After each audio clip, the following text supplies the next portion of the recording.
Om Swastiastu. Om Swastiastu. Pertanyaan dari kita semua, pertanyaan Tuhan itu sesungguhnya dia tidak hanya dapat didefinisikan atau sulit didefinisikan hanya dengan nama atau perwujudan. Ya, salah satunya sesungguhnya salah satu ayat menyatakan aku adalah satu, Anobadrah Kratawi Suatu Wiswata, tetapi orang bijak menyebutku dengan berbagai nama. Ya. Ada fungsi, ada perwujudan, ada nama. Sesungguhnya karakteristik apa yang bisa kita ambil dari perwujudan nama-nama itu atau sifat-sifat itu di dunia maupun di alam spiritual yang sesungguhnya.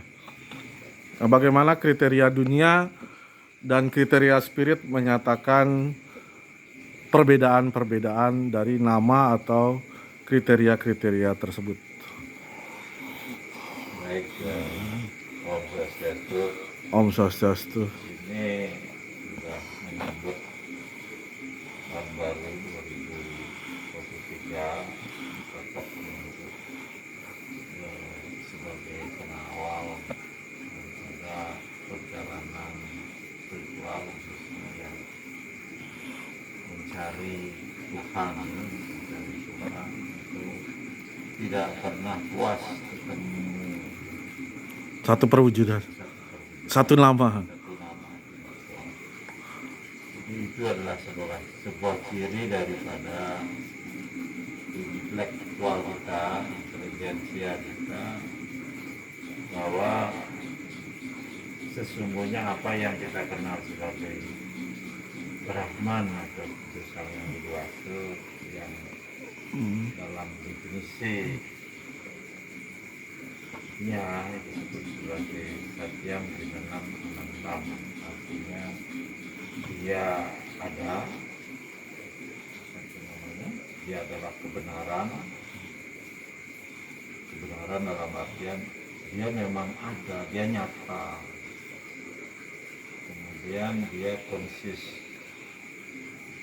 itu selalu aware, selalu ada, tidak pernah tidak ada, dia selalu still, itu mungkin tidak pernah berubah. Dia selalu mengamati, kalau mata kita sebagai perumpamaan, dia selalu ada di sekitar kita, terus dia tak terbatas. Jadi dari definisi itu kemudian memang sulit bagi kepala kita yang isinya cuman sebesar biji kelapa ini, mungkin untuk mendefinisikan tak terbatas saja adalah sulit membayangkan apa yang dimaksudkan itu. Nah, kepala kita yang tahunya itu dibatasi oleh panca indera, yang dibekali oleh panca indera melalui pengamatan, suara, rasa, dan sebagainya, itu memiliki keterbatasan dalam kemampuan merekam atau menyimpan sesuatu informasi yang terkait dengan apalagi yang tak terbatas tadi. Ada yang menyebutnya Siwa, ada yang menyebut Brahma, disebut dengan Iswara, Parameswara, dan seterusnya. Ada Allah, ada yang menyebut Allahu Akbar, ada yang menyebut Yesus dan sebagainya, sebagai Buddha dan sebagainya. Terbatasnya kepala pemahaman definisi yang ada di dalam kepala kita, itulah yang menyebabkan kita kemudian mencari. Nah, sesungguhnya yang tepat itu seperti apa? Jadi kalau kita kalau kita memahami, mengerti tentang alam semesta ini adalah yang sudah katanya luas, ya seluas itulah dia. Jadi hal itu pun masih di dalam kemampuan kepala kita itu atau logika-logika kita itu. Kalau di dalam universal itu atau alam semesta itu ada ada macam-macam makhluk dan sebagainya, termasuk ciptaan yang mati maupun yang hidup, maka seluruh ciptaannya itulah dia itu. Kita mengenal apa aja? Kita baru mengenal mungkin ya ayam, baru mengenal mama, baru mengenal papa, dan sebagainya. Yang kita kalau kenal itu adalah orang-orang dekat. Nah, di dalam Hindu, orang-orang atau apa yang kita sebut sebagai tubuh ini tidak lain adalah perwujudan dari buah agung atau planet kecil yang berbentuk seperti ini, berbentuk seperti ini. Dia tidak lain adalah sebenarnya perwujudannya itu adalah berasal dari yang sama, atau sang kreatornya itu adalah kreator yang sama. Sehingga alam ini boleh dikatakan adalah perwujudan daripada ide Sang Yang Widi Waso, perwujudan dalam tanda kutip, bukan berarti dia yang sesungguhnya, tidak. Jadi wujud seperti boleh dibilang apa ya, mungkin peran, nah, gitu mungkin lebih pas kalau di drama itu peran itu adalah wujud daripada sang aktor itu. Jadi kalau seseorang itu mengambil peran sebagai raja, maka sesungguhnya dia bukan raja. Jadi dia adalah hanya aktor acting sebagai raja. Sesungguhnya dia itu yang tunggal itu, Esa itu, dia yang satu itu.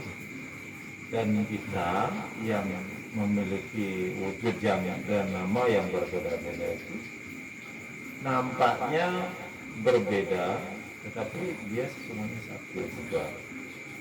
Itu mungkin supaya tidak panjang kesana kemari. Sementara itu mungkin kalau ada yang tanyakan saya itu.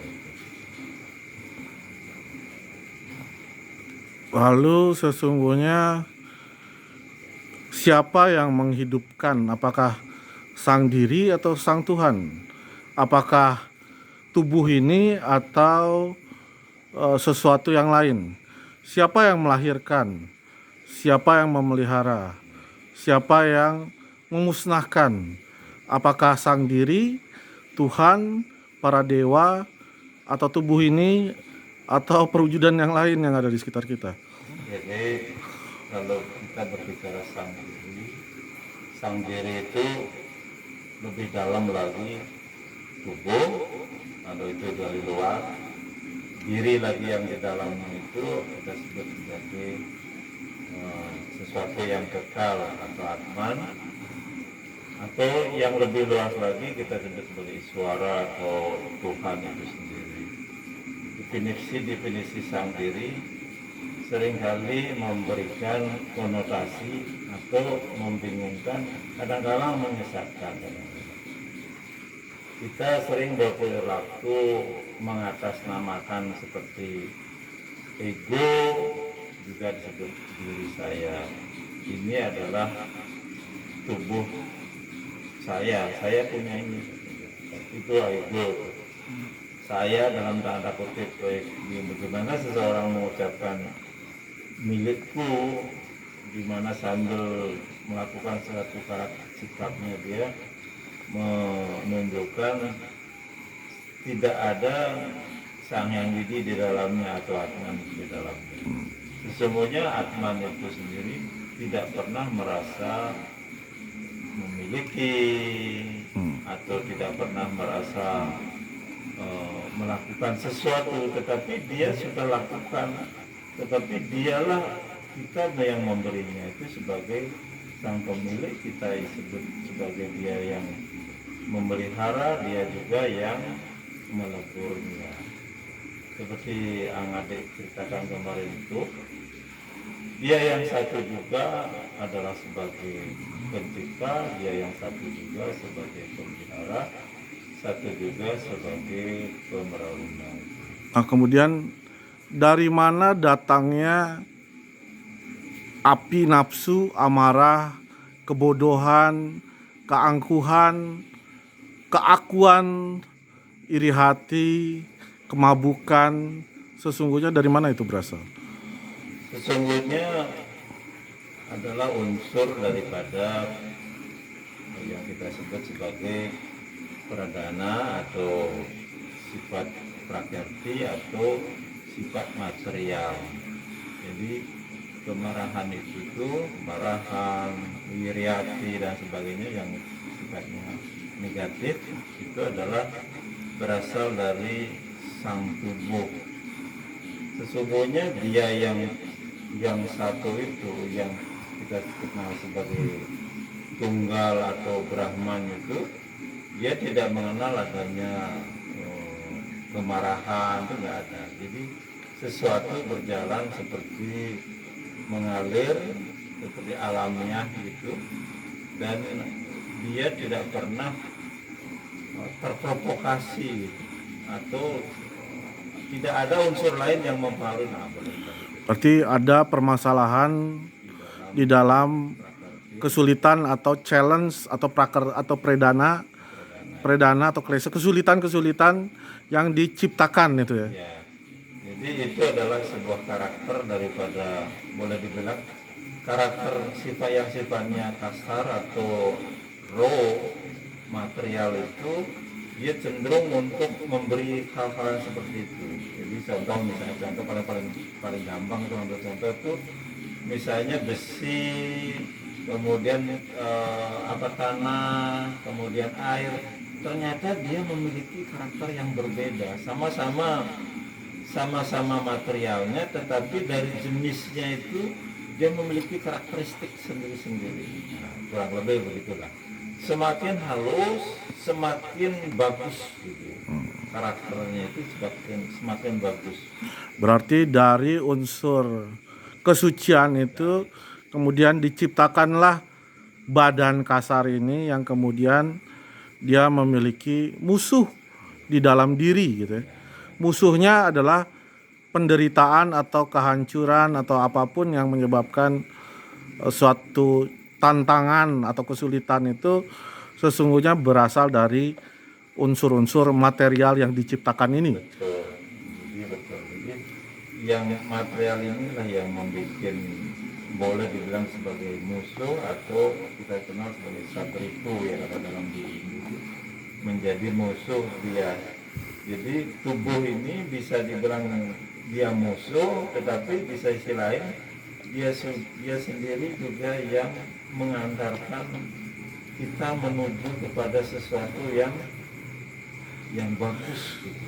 Ya, bisa kita menikmati yang kita sebut dengan happiness itu tuh ketika dengan badan kasar, dalam artian dengan badan kasar ini kita dapat berjalan di dunia ini kan gitu. betul. Kita dapat mencapai pencapaian dunia untuk kepentingan yang lainnya atau spirit itu sendiri. Betul. Jadi seperti itu dia. Seperti dia bermata dua, itu disebutnya lagi, lebih jelasnya lagi, dia sebut sebagai dewa juga, sebagai Buta. Dia gitu. Jadi inilah yang Lapangan pertempuran juga dia. jadi dia itu menjadi lapangan pertempuran juga dia. Nah, disinilah Pengetahuan juga dia. pengetahuan dia, jadi semuanya dimiliki oleh dialami oleh sang tubuh ini. Nah, ketika tubuh kita itu sudah bebas, nah kapan kita seseorang itu bebas? Pertanyaan itu lagi. Bagaimana cara membebaskan badan kasar ini? Bagaimana cara membebaskannya? Ini yang paling, pelajaran yang paling menarik di antara pelajaran-pelajaran yang lainnya itu. Dan ini juga yang ditekuni bagi orang-orang penekun itu, para yogi itu, dia berusaha sedemikian rupa kira-kira apa tantangan dia yang bersangkutan itu pada kehidupan dan kehidupan di dunia ini. Itulah yang dia coba atasi. Kalau seseorang misalnya merasakan, saya tantangan saya lapar, saya nggak bisa Makan. ya apa yang diatasi secara fisik atau secara normatif itu Makan. mencari makan, apakah dia itu seekor ulat, apakah itu Seekor burung. apabila, dan dia pasti berusaha untuk mencari makanan itu. Berarti dia harus membebaskan elemen-elemen dari pancabuta itu, pancamahabhuta itu. Maka terbebaslah dia dari 5 unsur pancamahabhuta itu. Ikatan kita sebut sebagai sebuah ikatan atau attachment namanya. Kalau ikatan itu sudah bisa dia bebaskan secara perlahan, maka dia tentu akan mencapai pembebasan, dan Bapak yakin itu melalui sebuah proses panjang. Jadi tidak bisa seorang untuk melepaskan, itu nggak bisa. Dia harus melalui proses bertahap, satu demi satu. Dan kalau yang Bapak rasakan itu, usia itu adalah sebuah desain daripada itu sang yang canggih itu, untuk bisa kita melepaskannya. Adalah dengan usia itulah kemudian seseorang itu bisa melepaskan sesuatu. Jadi dengan diberikan usia yang semakin lama semakin egonya berkurang, pengetahuannya bertambah, apalagi dan terusnya, sehingga secara perlahan ikatannya itu tuh berkurang dia. Semakin longgar, bukan semakin kencang mestinya. Tapi kalau orang yang entah bagaimana membuat tujuan hidupnya itu, semakin tua semakin kencang malah. Itu ada. Nah, bagaimana dengan perlombaan antara badan yang lelah dengan jiwa yang lelah itu? Nah, ini kalau badan lelah, kalau di istilah mensana ergopersana, ini memang perlu diupayakan. Jadi yang dimaksud dengan kalau badan lelah itu bisa istirahat. Makan. Sebenarnya jiwa yang lelah itu tuh ya spiritual kayak gini. Dan ada hiburannya itu mengkidung, misalnya apa gitu, yang hal-hal yang membuat jiwanya tenang itu, atau berlebih bersemangat lagi, cerah gitu. Cerah ya. Cerah. Jadi tidak redup itu atau tidak gelap gitu. Makanya dia perlu makanan rohani atau makanan jasmani Ya, gitu. ada dua itu. Jadi perlu ada makanan rohani itu kalau jiwa itu sudah sangat lelah gitu ya. Perlu di situ misalnya hiburan, atau ya mungkin kalau hiburan kadang-kadang ada orang ke dugem misalnya itu hiburan. Tetapi itu tidak memberikan yang kesegaran yang sesungguhnya. ada relatif itu. Nah, ya mungkin itu yang seperti itulah yang perlu. Hanya pengalaman yang bersangkutan yang bisa memahami mengerti itu. Kalau kita belum memiliki pengalaman itu, mungkin kita menganggap apa itu mungkin gitu. Tapi bagi orang-orang yang mengalami itu, dia merasakan enaknya, mungkin bermain lumpur itu sudah enak gitu. Ya. Jadi orang-orang yang mengetahui atau sadar akan salah satunya tubuh ini gitu, perwujudan dari ketuhanan ini, baik secara spirit maupun rohani, dia mengetahui apa yang dibutuhkan, apa yang diperlukan dan yang tidak diperlukan. Betul sekali. Dia mengetahui kelelahan jiwanya atau kelelahan jasmaninya. Dia mengetahui pengetahuan tentang siapa dirinya kan gitu. Betul. Jadi makanya kalau beruntunglah bagi orang-orang yang memiliki atau bisa mencari tahu atau berpengetahuan itu, atau bisa membaca, mungkin tidak selalu pengetahuan itu datangnya dari tiba-tiba ucuk-ucuk dari langit ada sesuatu, enggak. Pasti karena langit itu tuh kalau definisi kita itu Memberikan tanda. ya, jadi sangat luas, bisa orang lain, bisa binatang, bisa semut, bisa apa aja, bisa jadi memberi sesuatu kepada inspirasi pada kita, pengetahuan, kita sebut pengetahuan. Di pengetahuan itulah kita bisa terang gitu. Terang ya, mengetahui Terang. apa yang dibutuhkan tubuh ini. Apa yang Kalau dia membutuhkan udara, tentu kita sesak napas. Kalau tidak tuh benar. kalau dia di- Kalau dia tidak bisa pipis, contohnya pasti sakit ginjal gitu. Salah satu contoh penyakitnya gitu. Kalau dia tidak bisa melihat, dia butuh kacamata gitu. ya, betul. Jadi itulah. Nah, semuanya itu tuh sebenarnya sudah disediakan oleh sebenarnya apa yang kita cari itu sudah ada di dunia ini, cuma kita mau mencari atau berusaha untuk mencari atau apa itu. Nah, bagaimana dengan mencari sang diri itu sendiri? Nah, Siapakah saya? Bagaimana cara mencari siapa saya itu? ini memang Kadang-kadang kita tidak tahu diri sendiri. Bagaimana dengan orang lain gitu kan gitu. inilah yang paling sering ditanyakan oleh seorang seeker itu. Dia sebenarnya untuk mengetahui dia sang yang dewasa itu, dia harus tahu ke dalam sang diri, siapa diri saya itu. Yang tadi, saya itu siapa? Apakah saya seorang manajer? Apakah saya seorang presiden? Bukan itu. Sesungguhnya yang dicari itu saya itu adalah yang memberikan kehidupan yang selalu ada dari sejak boleh bilang kalau kita berteori sekarang, dalam kandungan sampai kita mati pun dia selalu ada di situ. Itu yang disebut dengan saya itu. Siapa itu? Nah, itulah yang kita sebut sebagai Atman, atau dia sebut sebagai adalah Brahman itu. Jadi kalau kita belum memahami atau belum mengenali itu, kita akan selalu merasa tubuh inilah saya, pikiran inilah saya. Bagi seorang yogi itu tubuh dan pikiran bukan saya. Dia itu another perwujudan gitu. Bukan saya. Dia telah bentuk lain daripada saya yang saya dari sejak kecil itu saya selalu ada di situ. Saya ada di situ. Saya nggak pernah pergi dari situ. Gitu. Ya. Jadi pada dirinya lah seperti Brahman itu dia mengetahui sang diri pada dirinya. Tapi ketika dia bersama dengan semesta ini, dia melebur dalam kesunyataan itu kan gitu ya Pak.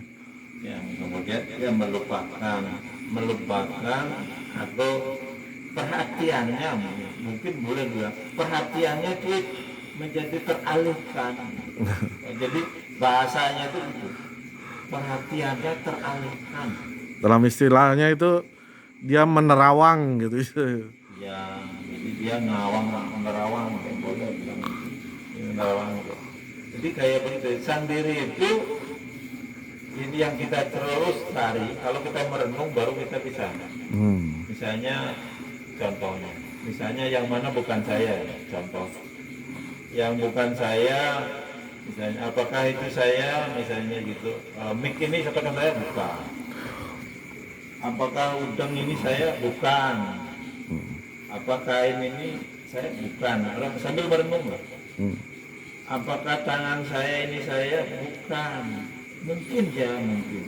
Tapi kalau tangan saya pergi atau kuku saya lah, kuku saya lepas tuh. Apakah saya? Bukan. Tapi ketika dia nempel kok seperti kuku saya ya. Tapi ketika dia lepas bukan saya. Nah, saya itu siapa? Nah, disitulah seorang yang meneliti ke dalam itu sampai dia mengerti bahwa yang dimaksud saya itu bukan tubuhnya, bukan pikirannya, bukan.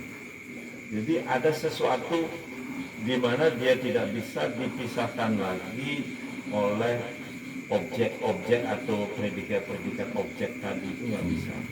Dia satu-satunya selalu ada dan dia tidak pernah berubah. Itulah saya yang dimaksud dengan saya. Makanya konsentrasinya itu berada pada samadhi atau unsur-unsur kesatuan napas itu sendiri kan. Iya, dia di dalam ininya dia berada dalam prana. Wujud-wujud yang lebih dekat itu dalam prana atau napas itu dia lebih boleh dibilang dia seperti itu dia. Tapi napas ini dia keluar dan masuk gitu. Karena keluar masuk lagi. Nah, sang Atman itu, sang saya itu enggak begitu. Dia enggak keluar masuk, dia selalu di situ. Ibaratnya lagi dia sebut dia ada di luar dan dia ada di dalam. Dia ada di dalam sel itu sendiri. Nanti lebih kecil lagi kalau kita udah bicara atom, di dalam atom itulah dia. Dia ada di situ. Nah, gitu. Nah, nanti kemudian gimana menjelaskannya lebih lanjut? Kemudian ada proton, ada neutron, ada sebagainya.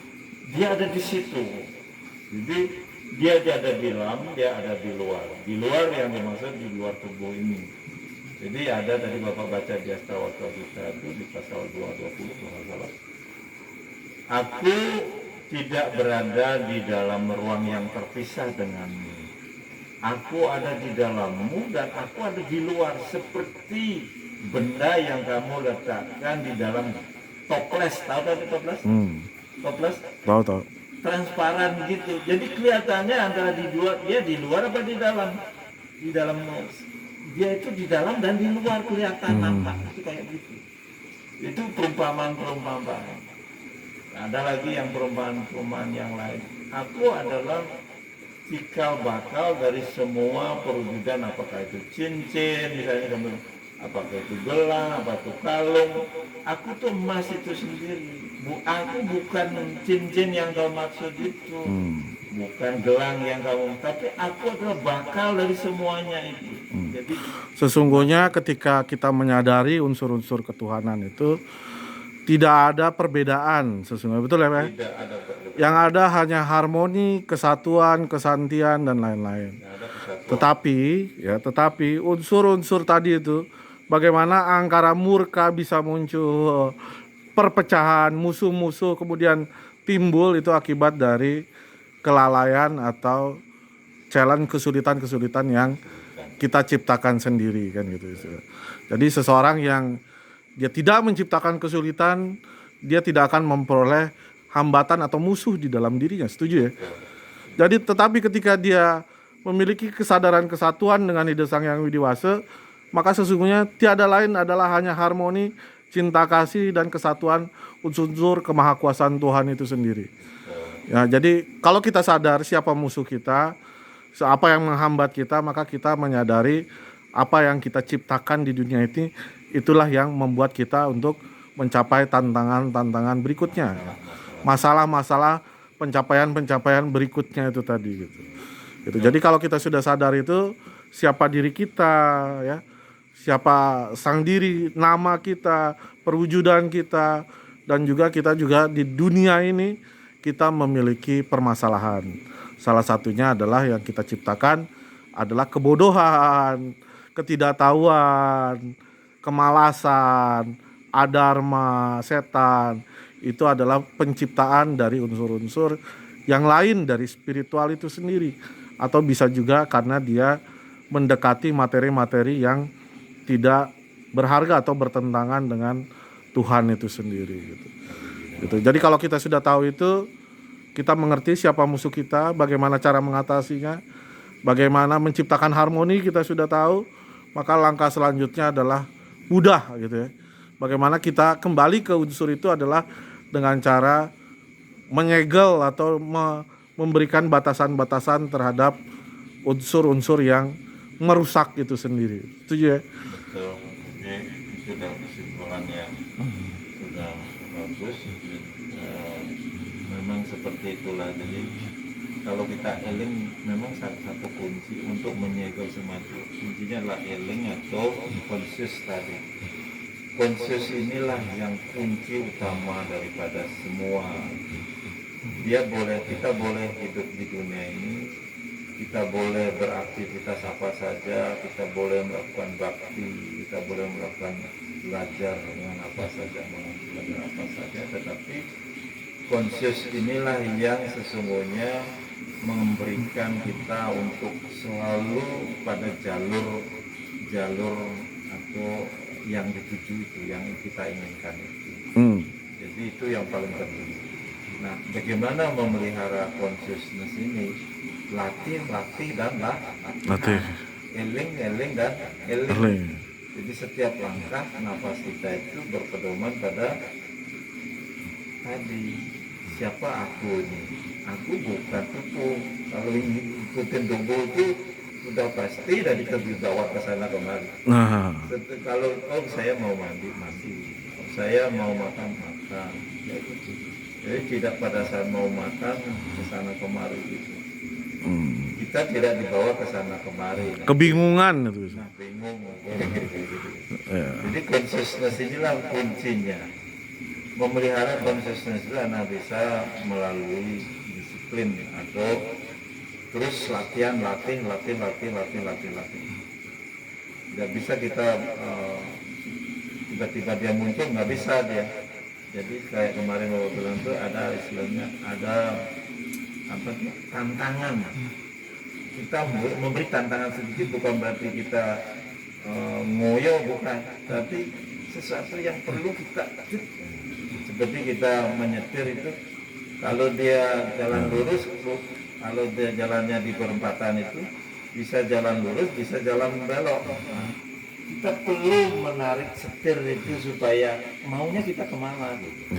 Ya, semoga kita di akhir kata ini tidak menciptakan musuh yang besar gitu ya. Permasalahan yang besar, kesulitan-kesulitan yang sulit diselesaikan. Semoga kita mencapai pembebasan, intinya seperti itu. Semoga kita mencapai kebahagiaan dari segala penderitaan.